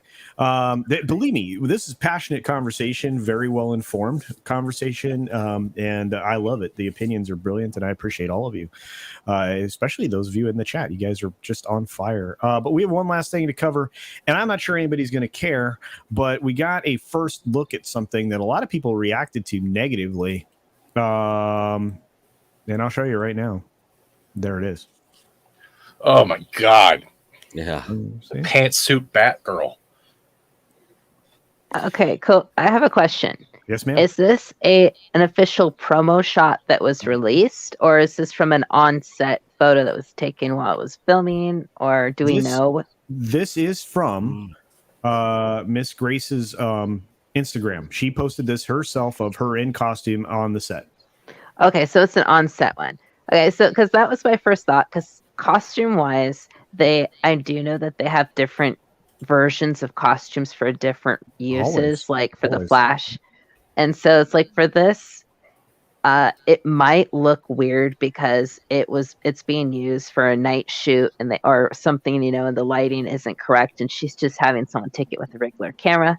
So I'm gonna give it a little bit of benefit of the doubt, because technically Ben Affleck's costume kind of looked like crap if you ask me, but with the right lighting, it looked awesome.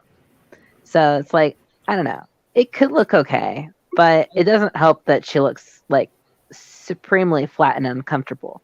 Yeah, there was a very unpopular run of comics, and this is the problem that we're going to be dealing with going forward because of all the crap that creeped into comics and other source material over the last decade and a half, with everything being turned into this, we have to use this as a platform thing. You ended up with a bunch of things that are now quote unquote canon or comic accurate that are really not the best as far as design goes. So, but I thought that was interesting. I don't know. Thoughts by anyone else? This outfit looks just like the Batgirl from the Adam West Batman, the TV show. It's very similar. It's got that 60s look to it.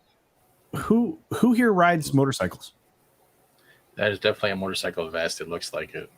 Yeah, these look like racing leathers to me. Mm-hmm, yeah. They do. Mm-hmm. You can tell by the lines on the chest piece, right? But right when the bat symbol goes down, you can see the line where like insulation is going there, like protective.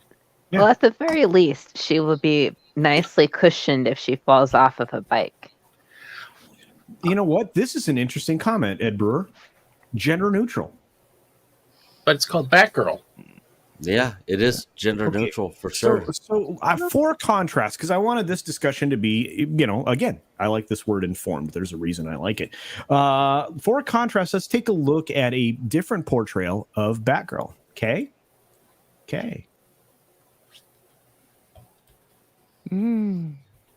That's a good pick. She has boobs there. Was she in the Arkham Knight games? I believe so. I think there were. I'm wondering if this costume also has to have some kind of retrospect with the whole Gotham Knights that's also coming out as well. Maybe they're trying to do an interlink at the same time. Because isn't Batgirl one of the playable characters? Because Batman's the only one that's not. I wish I knew, but I don't play them. See, and you might be right with the whole costume and the lighting be kind of making it dumbed down. And a costume isn't the one that's going to be acting; it's the person behind it. So it looks like Batgirl. I just hope that the costume isn't there for other purposes, if that makes sense.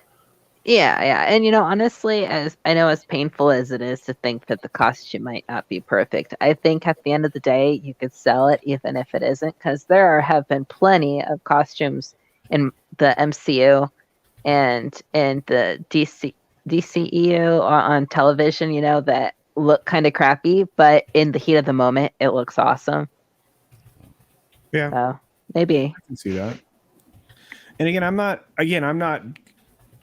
going to give you my thoughts on this right away. I'm going to let you guys talk about it for a minute. Can I just throw a cosplay out there quickly? I know. Yeah, as long as it's not, too. Oh, come on, not like, no, I'm not doing that. That's after dark. You know that we do that. Yeah. But I just want to say, Okay. like, yeah, isn't that kind of like the same kind of thing? But yet, That's ooh, cosplay, though. delicious. but that's I know, but it's like I know we're gender neutral off. It could have a point, but like, why is it you're taking away from the female form? Isn't the whole point of having like strong female characters is not trying to dumb down their body, but show how much effort they put into their body being a fighting weapon? So if you're taking that away and making it look like a flat dry brush eraser, do you honestly feel safe that they'll protect you? It's all about imagery too when it comes to heroes and villains. It's true. I mean, and we have, like I said, we have other examples of Batgirl, right? Yeah. I mean, here's a good one. I'm grabbing it right now. Give me a second. Let's see. And maybe it is from this one. I'm just going to quickly pop that in quickly. Maybe it is from the left-hand one. Maybe that's it. Maybe that is the actual one they're using, because you can see by the neck latch and the zipper. Maybe that is the one they're using. I don't know, but this is okay. But here is okay. So this is from the '66 because Ed Brewer said to bring it up. This is from '66, and I'll grab Nick's in just a second. So this is from '66 right here. Yeah. Right. Oh, Yeah.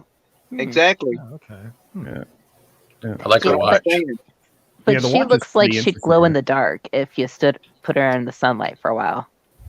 Yeah, absolutely. Yeah, exactly. And yeah, so that's what I wanted to put up here for Ed Brewer's, get the 66 Batgirl up here. And then we have, this is being shared by another party here. Oh, hello, Batgirl. That's the Batgirl I wanted. Right there. Yeah. Okay. I kind of like the colors of the first one, though. I don't know. I don't think it looks good all in all, but we gotta have something bright and popping if everybody else looks doomy and gloomy in the DCEO. Okay. Body paint. Yeah. No, that's smudges. Yeah. Oh, and yeah, Monkey Jeebus, that's the one that Steven had up. Thank you for that. I appreciate it. But we have, like you said, we have these various images of Batgirl through the years, right? Different comic representations and everything else. I just feel like you said, I mean, and I'm gonna be honest with you. As much as I enjoyed Nick's, I like this costume. It looks tough, right? Yeah. There's still some femininity there. But stop it now. This is what they accuse you of, Fat Steven, as being. No, I'm saying, from a gamer's perspective, the Arkham series in general has had awesome costumes to the point where they even put DLC in of the older, like Frank Miller, the 66, the cartoon, the animated series, the Mask of the Phantasm. They've incorporated every costume in there for every type of fan to play the Batman or Batgirl, whatever they wanted. I am not going, oh yeah, because I'm sexualized. I'm saying, oh yeah, because it looks like badass armor. Now you just made me look like a sexist, and I'm very offended. Well, I'll say it. Oh yeah. Oh my god, it's so beautiful. AFK can do it, so we'll let her. Wait, can you do it on my behalf? Asmer. All right. So, and then, like you said, okay, but here's the thing. I don't hate this. It just isn't. It just feels like a motorcycle suit. Well, Yeah, it wasn't doesn't she feel like they generally put a on whole lot of motorcycle? thought into it or creativity. I don't know. Like I said, and here's the thing. I can't wait to see what they do with this. Okay, despite the fact that I already know what they're doing with it, I can't wait to see it. And have everything that I thought was going to be out there. Be out there. Binary Bard. Let's see. You should look up the cover on Natalie Sanders' Instagram. Yeah. Hey, nice name. I don't have Natalie Sanders. I don't have Instagram to do that with. There we go. That's where I think it came from. That's right to the comic. That's why I brought up the toy. Oh, okay. So I said it could be a motorcycle suit, and there we see the latches on the side, like the picture we were seeing. How it's kind of, this could be exactly it. I kind of want that. Yeah. Batgirl does use a motorcycle. That's an interesting toy. Oh, absolutely, yeah. And that's what I'm saying. That's what I think. That's why I think it's reminiscent of leathers, like racing leathers. That's what I think. That makes sense. But it looks fairly generic leather suit, right? Yeah. So. But then again, we won't know until we see the first episode, unlike Naomi, which I have to force myself to watch again. Oh man, yeah. Tobey Maguire Spider-Man ripoff at the beginning. Yeah, and I don't know about this. Mike likes tacos, but I am curious. What's on her hip? Is that a gun? Is that what it looks that's like? A grapple. It's a grapple, probably. It's a grapple? And it's like the bat belt, the utility belt. Those are probably smoke and other type of things to get away, like to make the imagery. Yeah. No, but I'm saying on the leg there specifically. That's a tactical harness location. Yeah, grapple gun probably. No, I could see that. That's not purple. That's blue. Yeah, it is. It's like that really intense, like electric type blue. It kind of looks like purple, but I think it's right. Yeah, everybody's saying it's the grapple. Yeah, that's that. And again, that would have been my first guess. A grapple gun. But if we look at, you definitely don't want to confuse them. Yeah, and if you look at her belt again too, if we want to go out of the way, if this is based off a cartoon or some type of comic, let's look at Bulma for sake. She has her own capsule cord strip, right, with the capsules that pulls out and turns into vehicles. Same type of shape in a way, isn't it? So yeah, it could be this utility. Yeah, there you go. Shark repellent, definitely in one of those for sure. Yeah, the bat shark repellent, absolutely. I want to see her climbing up a rope ladder. Above a shark pit. I think me too. Well, as long as she's got that shark repellent, we'll be good. Reggie's world. Did they digitally remove her female assets? I don't know. Don't worry, they'll put like CGI seaweed over her butt. Oh boy. Yeah. Oh wait, if we do get that rope climbing scene, can we at least have it at the play speed of Baywatch intro, please? Hey, look, if she needs more room because she's going to be like karate kicking people in the face, then yeah, I get it.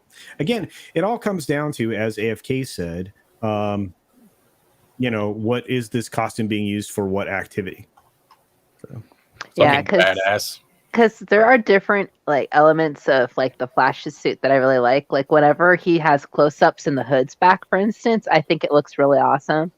But when it's close up and he's got it on his face, I think it just looks stupid. It's like after all these years, I still think most of it looks stupid. I'm sorry. But then you can also tell when they're doing action scenes, the material is going to be lighter, physically lighter and so forth. And I'll lay this right now. The latest season of The Flash is god awful. It is so god awful.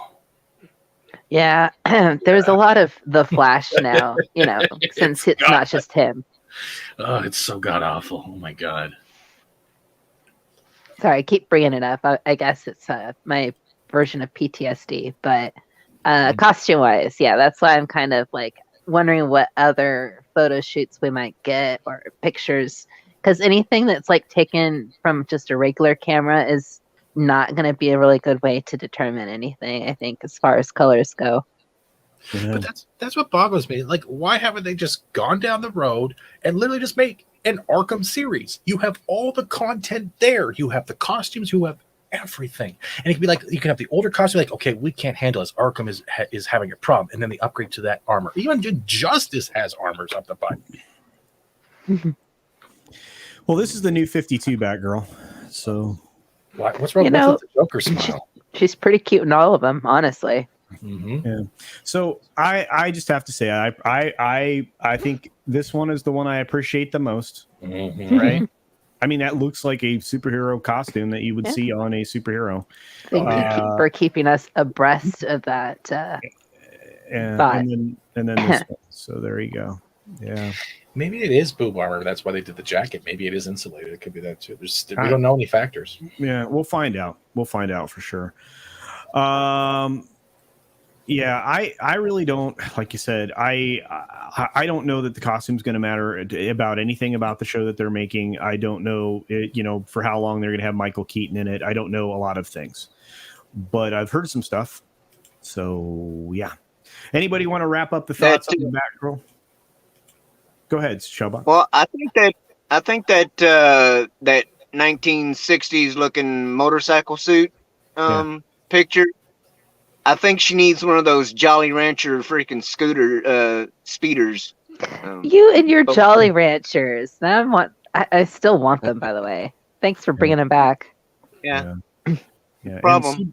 And Ray J's right. And so is Joker Voice CW is being shopped around right now. I've covered that a couple of times in the last week and a half, 2 weeks or so. Maybe G4 can buy them. This is so sad. I was there at their conception, like I followed television shows to the CW, and to see it go to the wayside like this. Man. Right now, and I think this is one of the chats I highlighted, but it is Nexstar that's basically the one that has kind of an offer on the table. So we'll have to see where things go from there. Somebody will acquire them. I don't think anybody's jumping for joy over it, but obviously Nexstar wants to move to having their own network. They already control a whole lot of affiliates, so it's kind of a marriage made for those companies at that point. Batgirl Vespas sounds great. Yeah, looking forward to that. Gosh, what was the blonde actress that played Batgirl or in the early? Alicia Silverstone. The Clueless. Yeah, suit me up, Uncle Alfred. No, to this day, I'm going to be creeped out thinking her grandpa made that suit for her, like the cleavage and everything. Good job. Yeah, sorry for that. No, it's fantastic. Okay, so now that we've had our thoughts on that, and I want to make sure we wrap up on time, I'm going to let Shellback have the floor and tell us about what he's doing and where he's headed. Oh crap. Okay. Well, I'm not really doing anything right now. Except making appearances on great shows like this and Trekking on Tuesday on the Great West Moody channel, and along with an occasional whatever Wednesday, although usually it's not, because I'm Wednesday is like my Monday, so I have to work and stuff. But yeah, that's about what I got right now. All right, man. Well, thanks for being here. I love it when you show up. Appreciate you very much. Of course, we also have the talents of Sunday Coach, otherwise known as Fat Steven Seagal. Nice. Like a banta.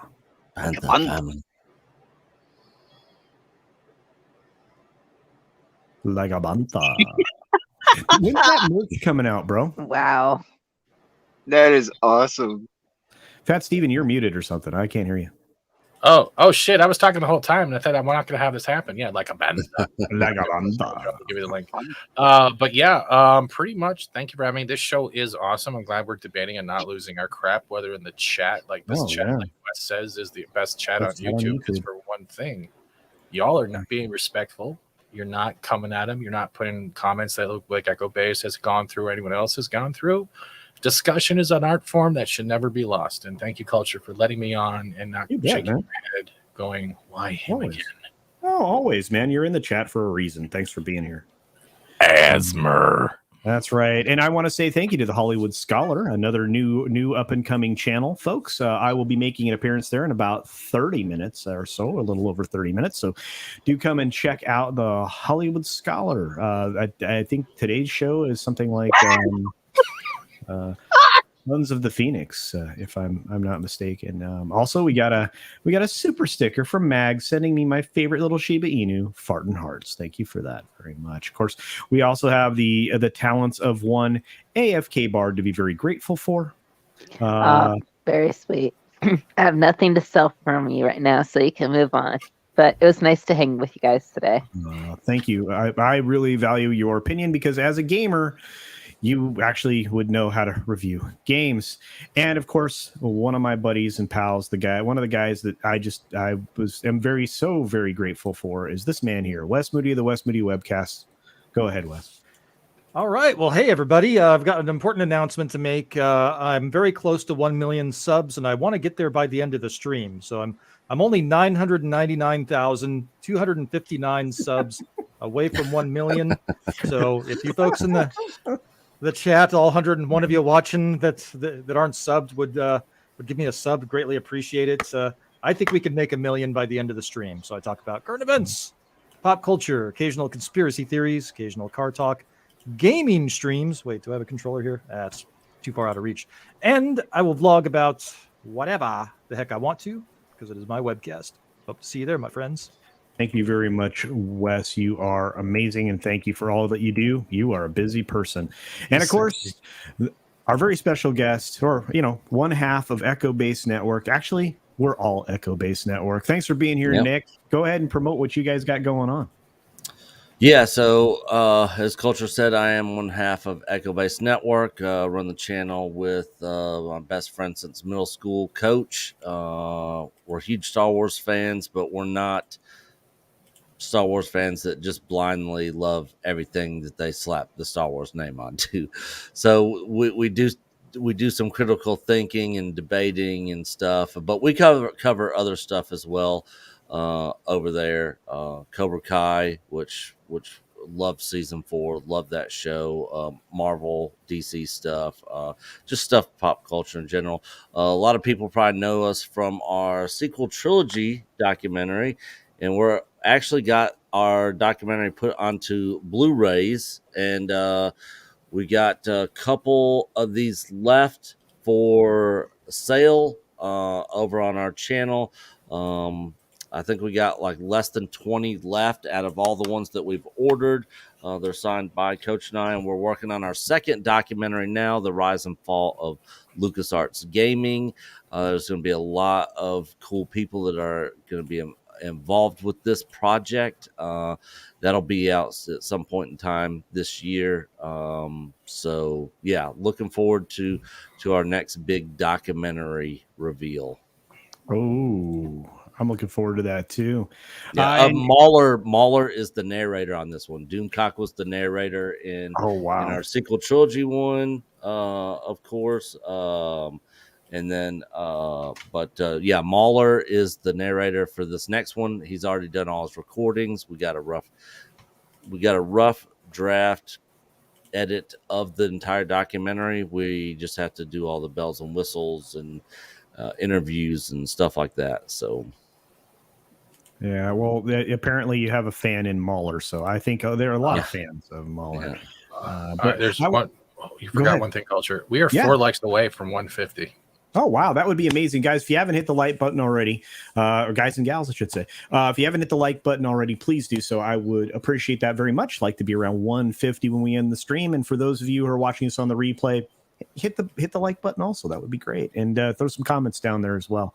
I just want to say thank you very much to all of my panelists. I'm glad we ran a stream about 2 hours as planned, and I can't thank you all enough. And guys, do check out Echo Base Network. They're awesome. I love it. Every once in a while I do try to get over there and hang out. It's hard, but it's worth it. They are great. They are absolutely Can I ask great. a question? Yeah, go ahead. Wes, is your interview still up with Vic Mañana still there? Yeah, it's in the Trekking on Tuesday playlist. Check it out. Yeah. Yep, 153 likes. Thank you all so very much. Nice. To each and every one of you folks. I really appreciate it. We're going to end the same way we always end the stream, with the same thing that I always say. Be sure to take care of yourself, take care of others, wash your hands, of course, because it's good hygiene. And until next time, wash your ass.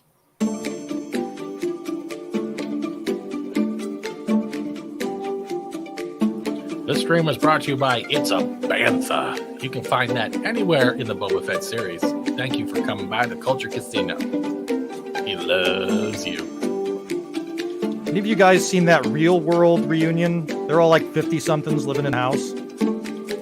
Not yet, but I tried to buy one of their pairs of underwear.